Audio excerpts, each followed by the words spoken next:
ಏನೋ ಒಂದು ಕಳ್ತನ ಮಾಡ್ಕೊಂಡು ಬಂದಿದ್ದತ್ತ ಸರ್ಕಾರ ಹೇಳ್ತತ್ತ ಗಲ್ಲಿಗೇರಿಸ್ರಿ ಅವನಂದ್ರಂತ. ಗಲ್ಲಿಗೇರಿಸಂದ್ರಂತ ಗಲ್ಲಿಗೆ ಹಗ್ಗ ಹಾಕ್ಯಾರ ಅವ್ನ ಕೊತ್ತಿಗೆ. ಹಗ್ಗ ಹಾಕಿನ ಜಗ್ಗ ಅವ್ರದಾರ. ಅದನ್ನು ನೇಮ್ ಏನು ಇರ್ತೈತೆ ಅಂದ್ರೆ ಗಲ್ಲಿಗೇರಿಸೋ ಮನುಷ್ಯನ ನಿನ್ನ ಕೊನೆ ಆಸೆ ಏನು ಅಂತ ಕೇಳ್ತಾರ. ಗಲ್ಲಿಗೇರಿಸೋ ಟೈಮ್ದೊಳಗೆ ನಿನ್ನ ಕೊನೆ ಆಸೆ ಏನು ಅಂತ ಕೂಡಲೇ ಎಲ್ಲರೂ ಕೇಳಿದ್ರಂತ. ನಿನ್ನ ಗಲ್ಲಿಗೇರ್ಸವ್ರಿ ಹಗ್ಗ ಜಗ್ಗಿನ ಮುಗಿತ ಗುಟ್ಟಕ್ಕಂದ ಎಲ್ಲ ಕರಿ ಕೇಳೋದು ನೇಮತ್ತಿನ ಸತ್ತ ಹೋಗ್ತಾನೆ.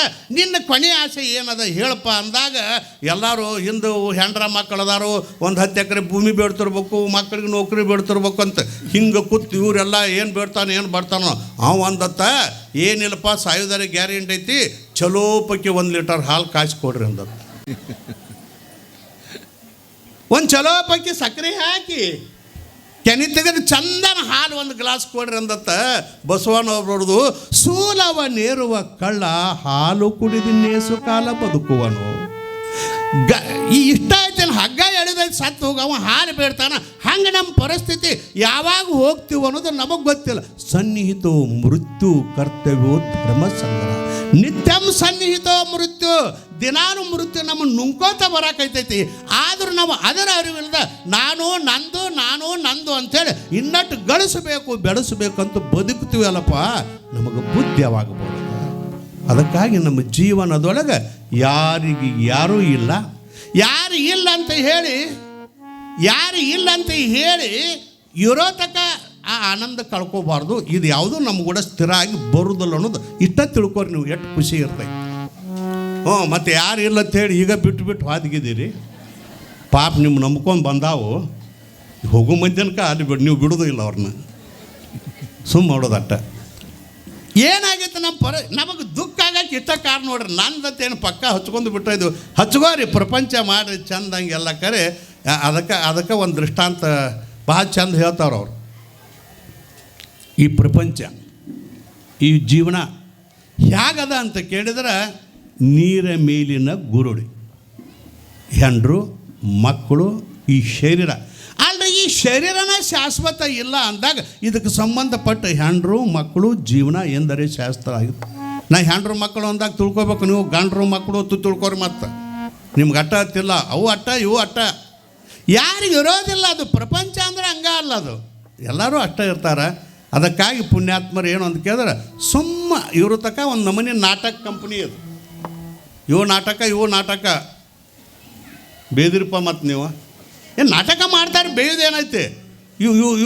ಒಬ್ಬ ಹೆಣ್ಮಗಳು ಚಂದಂಗೆ ಇವ್ರ ತಕ್ಕ ಚಂದಂಗೆ ಇರ್ಬೇಕಲ್ಲ. ಆಕೆ ಕೇಳಾಕತ್ತಿದ್ಲತ್ತವ ಗಂಡಗೆ ಚಂದ ಮದುವೆ ಆಗ್ಯಾವ, ಹೊಸ್ದಾಗಿ ಆಗ್ಯಾವ, ಅಟ್ಟ ಚಂದ ನಡೆದೈತೆ ಬಾಳೆ. ಆ ಕೇಳ ರೀ ಅಕಸ್ಮಾತ್ ನಾ ಸಾತ್ತರ ರೀ ಅಂದ್ಲತ್ತ. ಎದಕ್ಕೆ ಬೇಕಾಗಿರ್ಬೇಕು ಅಕ್ಕಿಗೆ? ಅಲ್ಲ ಚಂದಂಗೆ ಅದಾಳ, ಗಂಡ ಅಂತ ನಕ್ಕೋತ ಕೂತಾವ. ಅದನ್ನೆಲ್ಲ ಬಿಟ್ಟ ರೀ ನಾ ಸಾತ್ರ ರೀ ಅನ್ನೋ ಪಪ್ಪನ ಬಾಯಿ ಹಿಡಿತಾರಿಲ್ಲ. ಅನಿಬೇಡ ನೀ ಹುಚ್ಚಿ, ಅವಾಗ ಅದು ತಡ್ಕೊಳಕ್ಕಾಗೋದಿಲ್ಲ. ಅನಿಬೇಡ ತಡ್ಕೊಳಕ್ಕಾಗೋದಿಲ್ಲ ಅವಾಗ. ಹಂಗಲ್ರಿ, ಅಕಸ್ಮಾತ್ ಸತ್ರ ಎಷ್ಟಿದ್ದಿರ್ಬೇಕು ಅಕ್ಕಿದರೆ. ಸತ್ತಾಗ ಏನಾಕೈತಿ ಯಾಕೈತ್ಲಿ ಎಲ್ಲ ಕರೆ. ಇವು ಗಂಡನ ಪರೀಕ್ಷೆ ಮಾಡವ್ರಿ ಇವ್ರು.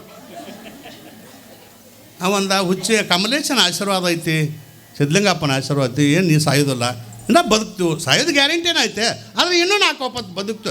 ಇಲ್ಲರಿ ಅಕಸ್ಮಾತ್ ಸಾತ್ರ. ಇವು ಮಂಡ ಭಾಳ ಇರ್ತಾವೆ ಹೆಂಗಸರು ಒಂದೊಂದು ಊರಾಗ.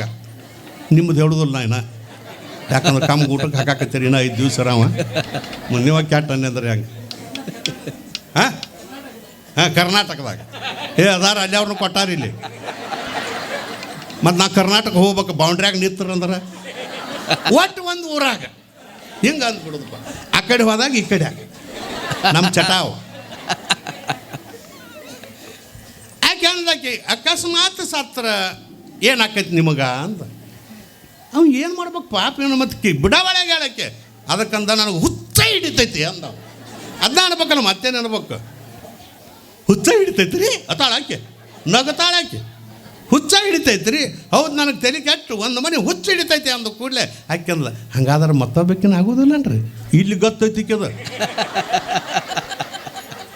ಇದ್ದಕ್ಕೆ ಸತ್ತು ಮತ್ತೊಬ್ಬಕ್ಕೆ ಎಷ್ಟು ನೋಡ್ರಿ. ಅದು ಯಾರ್ಯಾರು ಹಂಗೆ ರೋಗ ಆಗಿ ಸಾಯಕ್ಕಿದ್ದಂದ್ರೆ ಹೇಳ್ಬೇಕವ ಅಕಸ್ಮಾತ್ ನಾ ಸತ್ತರ ರೀ ಹೇಳೋದಿಲ್ಲ ನೀವು.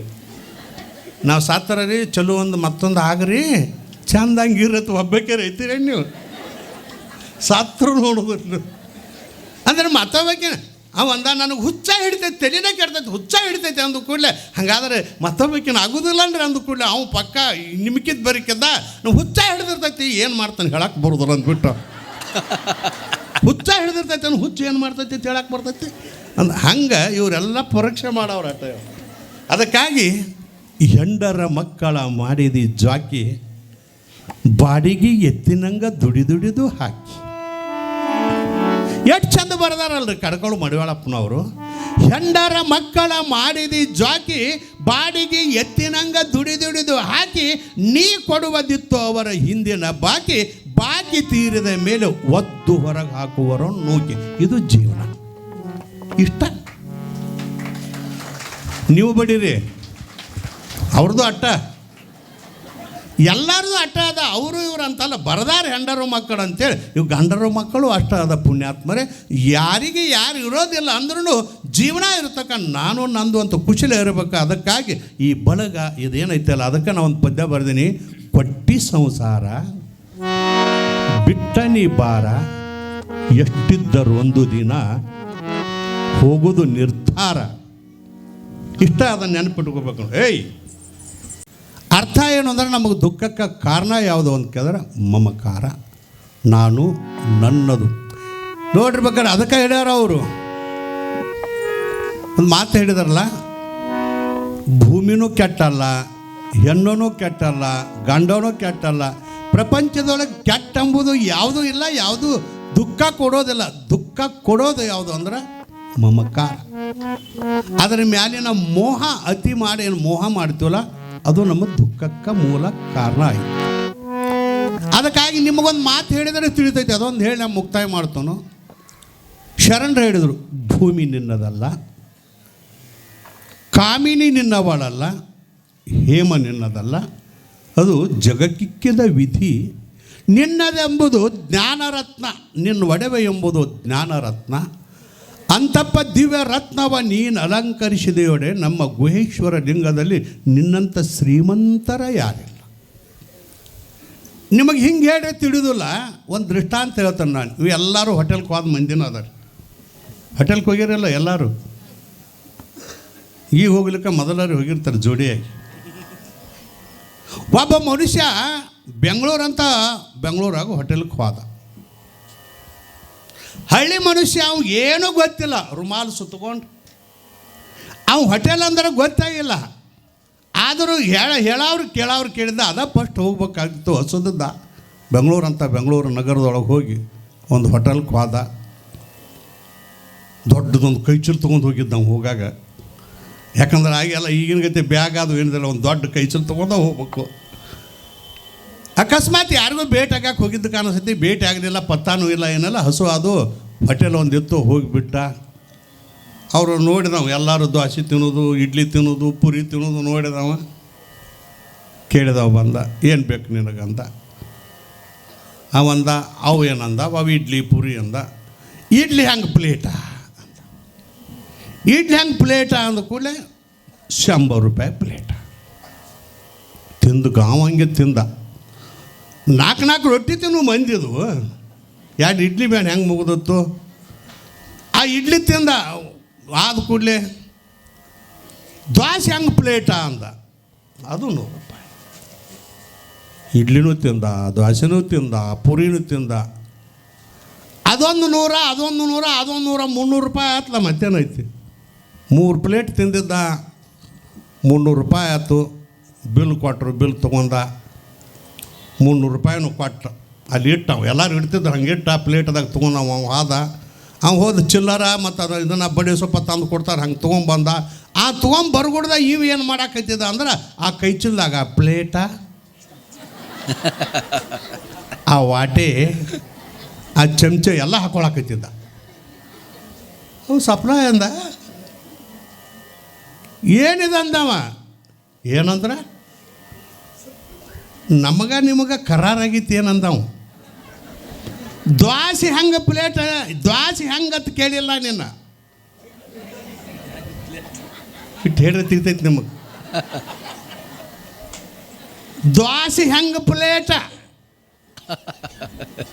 ಇಡ್ಲಿ ಹೆಂಗೆ ಪ್ಲೇಟ್, ಪುರಿ ಹೆಂಗೆ ಪ್ಲೇಟ್, 100 ರೂಪಾಯಿಗೆ ಪ್ಲೇಟ್, 300 ಆತು. ಅದರಾಗ ಪ್ಲೇಟು ನಮಗೆ ಬರಬ್ದು,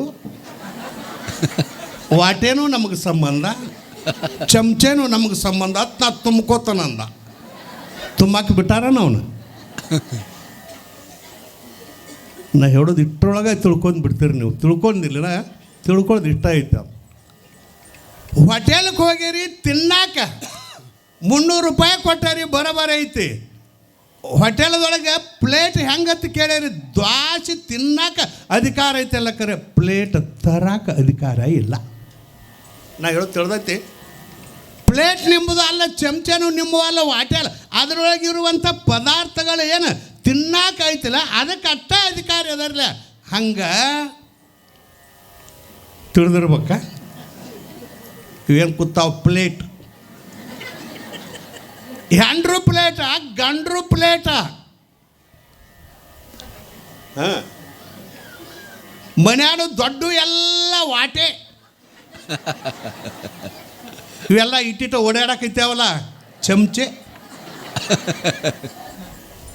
ಇವು ನಿನ್ನ ಗೂಡನ ತಗೊಂಡು ಹೋಗ್ಕನಂದ್ರೆ ತಿಳಿದತ್ತೆಲ್ಲ ಇಟ್ಟು. ಮತ್ತು ಇದಕ್ಕಿನ್ನ ಹೆಂಗೆ ತಿಳಿಸಲಿ ನಿಮಗೆ? ಅವನು ತಿನ್ನಾಕ ಅನುಭವಿಸಕ್ಕೆ ಅಟ್ಟ ನಿನಗೆ ಉಪಯೋಗ ಆಯ್ತು ಹೊರತಾಗಿ ತೊಗೊಂಡು ಮನೆಗೆ ಹೋಗ್ತಾನೆ. ನಾನು ತೊಗೊಂಡು ಹೆಂಡ್ರ ಮಕ್ಕಳ ಗಂಡರ ತೊಗೊಂಡು ನಾನು ಕೂಡ ತೊಗೊಂಡು ಅಂತಂದ್ರೆ ಮಾಲಕ್ ಬಿಡುದಿಲ್ಲ. ಅವ ಮಾಲಕತನ ನನ್ನೂ ಅದಾವ. ಹೌದಲ್ಲ? ನಾ ಹೇಳಿ ತಿಳಿತು. ಭೂಮಿ ನಿನ್ನದಲ್ಲ, ಹೇಮ ನಿನ್ನದಲ್ಲ, ಕಾಮಿನಿ ಗಂಡ ಮಕ್ಕಳು ಹೆಂಡ್ರು ನಿನ್ನವರಲ್ಲ. ಜಗಕ್ಕಿಕ್ಕೆದವಿದೆ ನಿನ್ನ ಪ್ರಾರಬ್ಧಕ್ಕೆ ಅನುಗುಣವಾಗಿ ಅನುಭವಿಸಕ್ಕೆ ಅಟ್ಟ ಇರುತಕ್ಕ ಆವಿಷ್ಯ ಇರುತಕ್ಕ ಅಟ್ಟ ನಿನ್ನು ಎಲ್ಲ ಕರೆ ಅವನು ತೊಗೊಂಡು ಹೊಕ್ಕನ ಅಂದ್ರೆ ಮಾಲಕ ತಿರುವ್ಯಾಡ ಬಿಡಿತಾನ. ಹಂಗಲ್ಲ, ತಿರುವ್ಯಾಡ ಬಿಡೋದಿಲ್ಲ, ತಿರುವ್ಯಾಡ ಒದಿತಾನ. ಅದನ್ನು ತಗೊಳಕ್ಕೆ ಅಧಿಕಾರ ಇಲ್ಲ. ಹಂಗೆ ಈ ಪ್ರಪಂಚದೊಳಗೆ ನಾವೆಲ್ಲರೂ ಹೆಂಗಂದ್ರೆ ದ್ವಾಸೆ ಅಟ್ಟ, ಇಡ್ಲಿ ಅಟ್ಟ, ಪುರಿ ಅಟ್ಟ ತಿನ್ನೋದೆಲ್ಲ ಕರೆ ಚಮಚೆ ವಾಟೆ ಹಾಕೊಳಕ್ಕೆ ಹೋದ್ರೆ ನಡೆಯೋದಲ್ಲ. ಹಂಗೆ ಇರೋತಕ ನಿನ್ನೂ ಅಲ್ಲ ತಿನ್ನಕ್ಕೆ ಬಂದ ಅಲ್ರಿ. ನಿನಗೆ ಋಣಾನು ಬಂದೈತಿ, ಹ್ಯಾಂತಿಯಾಗಿ ಬಂದಾಳ. ನಿನ್ನ ಋಣಾನು ಐತಿ, ಅವ ಗಂಡಾಗಿ ಬಂದಾನ. ಋಣ ಐತಿ, ಮಕ್ಕಳ ಮರಿಯಾಗಿ ಬಂದಾವ. ಋಣ ಐತಿ, ಪಶು ಪಕ್ಷಿಗಳಾಗಿ ನಿನ್ನ ಮನ್ಯಾಗ ಬಂದಾವ. ಹೊರತಾಗಿ ಅನುಭವಿಸಕ್ಕೆ ಕಟ್ಟ ಬಂದವಲ್ಲ ಕರೆ ಯಾರು ಒಯ್ಯಾಕೆ ಬರ್ತೈತೇನ್ರಿ? ಅವನ ಒಯ್ಯಾಕೆ ಬರೋದಿಲ್ಲ, ಒಯ್ಯು ಗುಡಿಸೋದು ಇಲ್ಲ, ಒಯ್ಯಾಕು ಬರೋದಿಲ್ಲ. ಅದಕ್ಕಾಗಿ ನಾವು ತಿಳ್ಕೊಬೇಕು, ಇರುತಕ ನಮ್ಮ ಅದರ ಕಾಯಂ ನಮ್ಮ ಕೂಡ ಬರೋದಿಲ್ಲ ಅಂತ ತಿಳ್ಕೊಂಡ್ರಿ ಅಂದ್ರೆ ನಿಮ್ಮಂಥ ಸುಖಿಗಳನ್ನ ಯಾರಿಲ್ಲ. ಇಷ್ಟ ಐತೆ ಅದು. ಪ್ರಪಂಚ ಬೇಡ ಅಂತಲ್ಲ, ಪ್ರಪಂಚದೊಳಗೆ ಇರ್ರಿ, ಆರಾಮಿರಿ. ಹೋಗೋ ಹೊತ್ತಿನಾಗ ನಮ್ಮ ಕೂಡ ಬರ್ತಾವ, ನನ್ನೂ ಅದಾವ ಅಂದೆ ಅಂದ್ರೆ ಪ್ಲೇಟ್ ನಿಂದಲ್ಲಪ್ಪ, ಚಮಚನೂ ನಿಂದಲ್ಲಪ್ಪ. ಅವು ಮತ್ತವು ಚಮಚೆ ಬಡ್ಕೋತ ಕೊಂಡ್ರು ಇಲ್ಲ ಮನ್ಯಾಗ. ಅದಕ್ಕಾಗಿ ಈ ರೀತಿ ನಾವು ತಿಳ್ಕೊಂಡ್ವಿ ಅಂದ್ರೆ ಜೀವನದೊಳಗೆ ದುಃಖನ ಇಲ್ಲ. ನಂದು ಅಂದಿವು ಕಾಯಂ ಇರ ಅನ್ನತಕ್ಕ ಅನ್ನಬೇಕಲ್ಲ. ಮತ್ತು ಈಗ ಮತ್ತು ಯಾರ ಮನೆಗಾರಿ ಹೋಗೋದೈತೇನಪ್ಪ? ಮನೆ ನಂದತ್ತೇಳೆ ನೀವು ಬಾಳೆ ಮಾಡ್ಬೇಕಲ್ಲ. ಈ ಪುರಾಣ ಮುಗಿದ ಕೂಡಲೇ ನಂದಲ್ಲಂತ ಸ್ವಾಮಿಗಳತ್ತೇಳೆ ಯಾರ ಮನೆಯಾಗಾರು ಹೋಗ್ರು ಬಿಡ್ತಾರೆ. ಆಕೆ ನಿನ್ನ ಮನೆ ತಿಳಿದದಿಲ್ಲ, ಅಲ್ಲೇ ಹೋಗ್ಬೇಕು. ನಿನ್ನ ಹ್ಯಾಂತಿ, ನಿನ್ನ ಮಕ್ಕಳು, ನಿನ್ನ ಗಂಡರು, ನಿನ್ನ ಮನೆ, ನಿನ್ನ ಹೊಲ ವ್ಯವಹಾರಕ್ಕಾಗಿ ಇಟ್ಕೋಬೇಕಲ್ಲ. ಕಾಯಮಿನ ಒಳಗೆ ನಂದನ ಒಯ್ಯಾಕೆ ಬರ್ತಾನಂದ್ರೆ ಅದು ಬರೋದಿಲ್ಲ. ಅದು ದುಃಖಕ್ಕೆ ಕಾರಣ ಆಗ್ತೈತೆ ಅಂತ ತಿಳ್ಕೊಂಡು ನಮ್ಮ ಜೀವನದೊಳಗೆ ದುಃಖಕ್ಕೆ ಏನು ಕಾರಣ ಐತೆ ಅಂದರೆ ಹೆಂಡ್ರು ದುಃಖ ಅಲ್ಲ, ಗಂಡರು ದುಃಖ ಅಲ್ಲ, ಮಕ್ಕಳು ದುಃಖ ಅಲ್ಲ, ಹೊಲಾನು ದುಃಖ ಕೊಟ್ಟಿಲ್ಲ, ಯಾವುದೂ ದುಃಖ ಕೊಟ್ಟಿಲ್ಲ. ನಂದಂತೇನು ಪಕ್ಕ ಹಚ್ಕೊಂಡು ನಾವು ಕೂತಾಯಿದ್ವಲ್ಲ ಅದು ದುಃಖ ಕೊಡ್ತದ. ಅದನ್ನು ಬಿಟ್ಟು ನೀವು ಬಾಳೆ ಮಾಡಿದರೆ ನಿಮಗೆ ದುಃಖ ಅಂಬುದಿಲ್ಲ ಅನ್ನೋದು ಅರ್ಥ ಮಾಡಿಕೊಂಡು ನಾವು ತಿಳ್ಕೊಂಡು ಆನಂದದಿಂದಿರುವಂಥ ಇದೆಲ್ಲ ಯಾರ್ದಂದ್ರೆ ನಮ್ಮದೇನೂ ಇಲ್ಲ. ಕಮಲೇಶ್ ನಮಗೆ ಕೊಟ್ಟಾನ, ಇವರು ತಕ್ಕ ಚಂದಂಗೆ ಇರು ಅಂತೇಳಿ ಗಂಡ ಹೆಂಡ್ರು ಮಾತಾಡ್ಕೊಂಡು ಬಾಳೆ ಮಾಡಿರಿ, ಆರಾಮಿರ್ರಿ ಅಂಥೇಳಿ ನನ್ನ ಮಾತು ವಿರಾಮ ಮಾಡ್ತಾಯಿದ್ದೇನೆ. ಓಂ ಶಾಂತಿ.